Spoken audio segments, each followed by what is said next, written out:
ಕಾಂಗ್ರೆಸ್ನ ನಾಯಕ ರಾಹುಲ್ ಗಾಂಧಿ ಅವರು ಒಂದಿಷ್ಟು ಸೂಚನೆಯನ್ನು ಕೊಟ್ಟಿದ್ದಾರೆ ಕ್ಯಾಬಿನೆಟ್ ವಿಸ್ತರಣೆಗೆ ಸಂಬಂಧಿಸಿದಂತೆ 20 ಸಚಿವ ಸ್ಥಾನಗಳೇನಿದ್ದಾವೆ ಅದರಲ್ಲಿ ಹೊಸಬರಿಗೆ ಅವಕಾಶ ಕೊಡಬೇಕು. 55 ವರ್ಷಕ್ಕಿಂತ ಕಡಿಮೆ ವಯಸ್ಸಿನವರಿಗೆ ಹೆಚ್ಚು ಆದ್ಯತೆಯನ್ನು ಕೊಡಿ. ಅದರಲ್ಲೂ ಕಳೆದ ಕ್ಯಾಬಿನೆಟ್ ಅಲ್ಲಿ ಇದ್ದಂತ ಹಿರಿಯರು ಅವ್ರು ಏನ್ ಮಾಡಿದ್ದಾರೆ ಅದನ್ನು ಪರಿಗಣಿಸಿ. ಆಕ್ಟಿವ್ ಆಗಿ ಕೆಲಸ ಮಾಡಿದಾರೋ, 3 ವರ್ಷ ಅವರು ಸಚಿವರಾಗಿದ್ದಂಥ ಸಂದರ್ಭದಲ್ಲಿ ಏನೇನು ಮಾಡಿದ್ದಾರೆ ಅದರ ಬಗ್ಗೆ ವರದಿ ಪಡ್ಕೊಳ್ಳಿ. ಎಷ್ಟು ಬಾರಿ KDP ಮೀಟಿಂಗ್ ಮಾಡಿದ್ದಾರೆ, ಯೋಜನೆಯನ್ನು ಎಷ್ಟು ಪರಿಣಾಮಕಾರಿಯಾಗಿ ಇಂಪ್ಲಿಮೆಂಟ್ ಮಾಡಿದ್ದಾರೆ, ಅವರವರ ಇಲಾಖೆಗೆ ಅವರು ಕೊಟ್ಟಿರುವಂಥ ಕೊಡುಗೆಗಳೇನು, ಮಾಡಿರುವಂಥ ಸಾಧನೆ ಏನು, ಇದನ್ನು ಕೂಡ ಪರಿಗಣಿಸಿ ಅಂತ. ಈಗ ಮಹದೇವಪ್ಪ ಪರ ಸಿದ್ದರಾಮಯ್ಯ ಅವರು ಬ್ಯಾಟ್ ಬೀಸ್ತಾ ಇದ್ದಾರೆ. ಬಟ್ ಮಹದೇವಪ್ಪ ಮಂತ್ರಿಯಾಗಿದ್ದಂಥ ಸಂದರ್ಭದಲ್ಲಿ 3 ವರ್ಷ ಏನು ಮಾಡಿದರು, ಸೊ ಇದರ ರಿಪೋರ್ಟನ್ನು ಪಡೀರಿ ಅಂತ ರಾಹುಲ್ ಗಾಂಧಿ ಸೂಚಿಸಿದ್ದಾರೆ. ಹೆಚ್ಚಿನ ಡೀಟೇಲ್ ಇಡೋದಕ್ಕೆ ವಿದ್ಯಾಶ್ರೀ ರೆಡಿ ಇದ್ದಾರೆ. ವಿದ್ಯಾಶ್ರೀ, ಈಗ ರಾಹುಲ್ ಗಾಂಧಿ ಹೊಸಬರಿಗೆ ಅವಕಾಶ ಕೊಡಿ ಅನ್ನುವಂಥ ಸೂಚನೆಯನ್ನು ಕೊಡಬಹುದು, ಆದರೆ ರಾಜಕೀಯ ಕಾರಣಕ್ಕಾಗಿ ಅದನ್ನು ಮಾಡೋದಕ್ಕೆ ಸಾಧ್ಯ ಆಗತ್ತಾ? 20 ಸಚಿವ ಸ್ಥಾನ ಇರೋದು, 50ಕ್ಕೂ ಅಧಿಕ ಆಕಾಂಕ್ಷಿಗಳಿದ್ದಾರೆ, ಆಲ್ಮೋಸ್ಟ್ ಎಲ್ಲರೂ ಹಿರಿಯರೇ ಇದ್ದಾರೆ.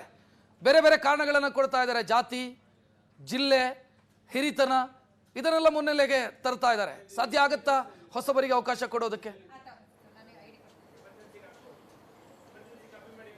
ರಕ್ಷತ್, ಯಾವುದೇ ಒಂದು ಸಚಿವ ಸಂಪುಟವನ್ನ ವಿಸ್ತರಣೆ ಅಥವಾ ಪುನರ್ರಚನೆ ಮಾಡಬೇಕು ಅಂತ ಹೇಳಿದ್ರೆ ಎಲ್ಲ ಪರಿಗಣನೆಯನ್ನ ಮಾಡಬೇಕು. ಯಾಕಂದ್ರೆ ಒಂದು ಕ್ಯಾಸ್ಟ್ ಕಾಂಬಿನೇಷನ್ ಕೂಡ ಇರಬೇಕು, ಜಿಲ್ಲಾವಾರು ಪ್ರಾಧಾನ್ಯತೆಯನ್ನ ಕೊಡಬೇಕು, ಅದರ ಜೊತೆಗೆ ಹಿರಿಯರು ಮತ್ತು ಕಿರಿಯರು ಇಬ್ಬರಿಗೂ ಕೂಡ ಸಚಿವ ಸಂಪುಟದಲ್ಲಿ ಅವಕಾಶವನ್ನ ಮಾಡಿಕೊಡ್ಬೇಕು. ಆದರೆ ರಾಹುಲ್ ಗಾಂಧಿ ಅವರ ಮನಸ್ಸಲ್ಲಿರುವಂಥದ್ದು ಮುಂದಿನ ದಿನಗಳಲ್ಲಿ ಕಾಂಗ್ರೆಸ್ ಅನ್ನ ಮುನ್ನಡೆಸಿಕೊಂಡು ಹೋಗುವಂತಹ ನಾಯಕರನ್ನ ಬೆಳೆಸಬೇಕು ಅನ್ನುವಂಥದ್ದು ರಾಹುಲ್ ಗಾಂಧಿ ಅವರ ಮನಸ್ಸಿನಲ್ಲಿ ಇದ್ದಂತೆ ಕಾಣ್ತಾ ಇದೆ. ಹಾಗಾಗಿಯೇ ಈಗ ಆಲ್ರೆಡಿ ಹೈಕಮಾಂಡ್ ನಾಯಕರು ಈಗೇನು ಮಲ್ಲಿಕಾರ್ಜುನ್ ಖರ್ಗೆ ಅವರು ಇರಬಹುದು, ಸುರ್ಜೇವಾಲಾ ಅವರು ಇರಬಹುದು, ವೇಣುಗೋಪಾಲ್ ಅವರು ಇರಬಹುದು, ರಾಜ್ಯ ನಾಯಕರ ಜೊತೆ ಮೊದಲ ಸುತ್ತಿನ ಸಭೆ ನಡೆಸುವಂತಹ ಸಂದರ್ಭದಲ್ಲಿ ಇವರು ಯಾರ್ಯಾರು ಇದ್ದಾರೆ ಅಂದ್ರೆ ರಾಜ್ಯದಲ್ಲಿರುವಂತಹ ಸಚಿವ ಸಂಪುಟದಲ್ಲಿ ಕಳೆದ ಸಿದ್ದರಾಮಯ್ಯನವರ ಸಚಿವ ಸಂಪುಟದಲ್ಲಿ ಇದ್ದಂತಹ ಹಿರಿಯರನ್ನ ಯಾರನ್ನ ಮುಂದುವರಿಸಬಹುದು ಅನ್ನುವಂಥ ನಿಟ್ಟಿನಲ್ಲೂ ಕೂಡ ಚರ್ಚೆಯನ್ನ ಮಾಡಿ, ಅದರ ಜೊತೆಗೆ ಸಿದ್ದರಾಮಯ್ಯನವರು ಮತ್ತೆ DK ಶಿವಕುಮಾರ್ ಅವರು ಇಬ್ಬರ ಬಳಿಯೂ ಕೂಡ ವರದಿಯನ್ನ ತಗೊಳ್ಳಿ. ಈಗ DK ಶಿವಕುಮಾರ್ ಅವರು ಕಳೆದ ಸಚಿವ ಸಂಪುಟದಲ್ಲಿ ಯಾರಿದ್ರು ಅವರನ್ನ ಮುಂದುವರಿಸಿ ಇಂಥವರನ್ನ ಅಂತ ಹೇಳಿದ್ರೆ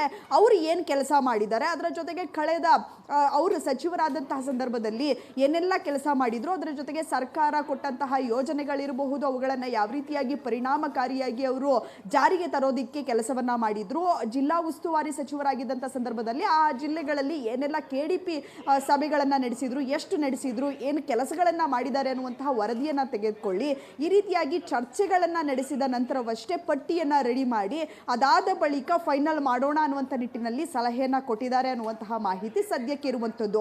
ಸೊ ರಾಹುಲ್ ಗಾಂಧಿ ಅವರು ಹೆಚ್ಚಾಗಿ 55 ವರ್ಷದ ಒಳಗಿನ ಯುವಕರಿಗೆ ಹೆಚ್ಚಿನ ಆದ್ಯತೆಯನ್ನು ಕೊಡಿ ಅಂತ ಹೇಳಿದ್ರು ಕೂಡ ಸಾಕಷ್ಟು ಗೊಂದಲಗಳಿರುತ್ತೆ. ಯಾಕಂದರೆ ನೀವು ಹೇಳದಂತೆ ಇಲ್ಲಿ ಕ್ಯಾಸ್ಟ್ ಕಾಂಬಿನೇಷನ್ ಕೂಡ ಇಂಪಾರ್ಟೆಂಟ್ ಆಗುತ್ತೆ. SCಯಲ್ಲಿ ಈಗ ಬಲ ಇದೆ, ಎಡ ಇದೆ, STಯಲ್ಲೂ ಕೂಡ ತೆಗೆದುಕೊಳ್ಬೇಕಾಗುತ್ತೆ ಸಾಕಷ್ಟು ಜನರನ್ನು. ಇನ್ನು ಲಿಂಗಾಯತರಲ್ಲೂ ಕೂಡ 2 ಬಣ ಇದೆ, ಒಂದು ವೀರಶೈವರನ್ನು ತೆಗೆದುಕೊಳ್ಬೇಕು, ಇನ್ನೊಂದು ಕಡೆ ಪಂಚಮಸಾಲಿಗಳಿಗೂ ಕೂಡ ಅಷ್ಟೇ ಪ್ರಾಧಾನ್ಯತೆಯನ್ನು ಕೊಡಬೇಕು.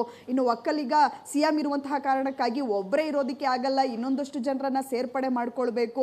ಸೊ ಈ ರೀತಿಯಾಗಿ ಬೇರೆ ಬೇರೆ ಸಮುದಾಯದ ನಾಯಕರನ್ನ ಕೂಡ ಕ್ಯಾಬಿನೆಟ್ ನಲ್ಲಿ ಸೇರಿಸಿಕೊಳ್ಳೋದು ಬಹುಮುಖ್ಯ ಪಾತ್ರವನ್ನ ವಹಿಸುತ್ತೆ. ಯಾಕಂದ್ರೆ ಸಿದ್ದರಾಮಯ್ಯನವರ ಕ್ಯಾಬಿನೆಟ್ ಮಾಡಿದಂತ ಸಂದರ್ಭದಲ್ಲಿ ಮತ್ತೆ ಕ್ಯಾಬಿನೆಟ್ ಅನ್ನ ರೀಶಫಲ್ ಮಾಡಿದಾಗ ಇಂಥ ಬೇರೆ ಬೇರೆ ಅವರಿಗೆ ಅವಕಾಶವನ್ನ ಮಾಡಿಕೊಡ್ತೀವಿ ಅನ್ನುವಂತಹ ನಿಟ್ಟಿನಲ್ಲಿ ಭರವಸೆಯನ್ನ ಕೂಡ ಸಾಕಷ್ಟು ಜನರಿಗೆ ಕೊಟ್ಟಿದ್ದಾರೆ. ಅದರ ಜೊತೆಗೆ ಬಿಜೆಪಿಯಿಂದ ಒಂದಷ್ಟು ಜನರನ್ನ, JDS ಇಂದ ಒಂದಷ್ಟು ಜನರನ್ನ ಕಾಂಗ್ರೆಸ್ಗೆ ಕರೆದುಕೊಂಡು ಬರುವಂತಹ ಸಂದರ್ಭದಲ್ಲೂ ಕೂಡ ಅವರಿಗೂ ಕೂಡ ಭರವಸೆಯನ್ನ ಕೊಟ್ಟಿರುವಂತದ್ದು, ನಿಮಗೆ ಸಚಿವ ಸ್ಥಾನವನ್ನ ಕೊಡ್ತೀವಿ ಅಂತ ಹೇಳಿ. ಸೊ ಈ ಕಾರಣಕ್ಕಾಗಿ ಇವತ್ತು ನಡೆಯುವಂತಹ ಮೀಟಿಂಗು ಬಹುಮುಖ್ಯವಾದಂತಹ ಪಾತ್ರವನ್ನ ವಹಿಸುತ್ತೆ.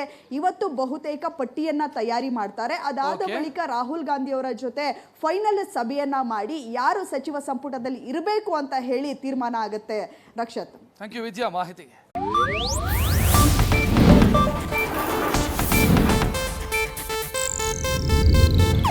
ಇದು ಏಷ್ಯಾನೆಟ್ ನ್ಯೂಸ್ ನೆಟ್ವರ್ಕ್ ಪ್ರಸ್ತುತಿ.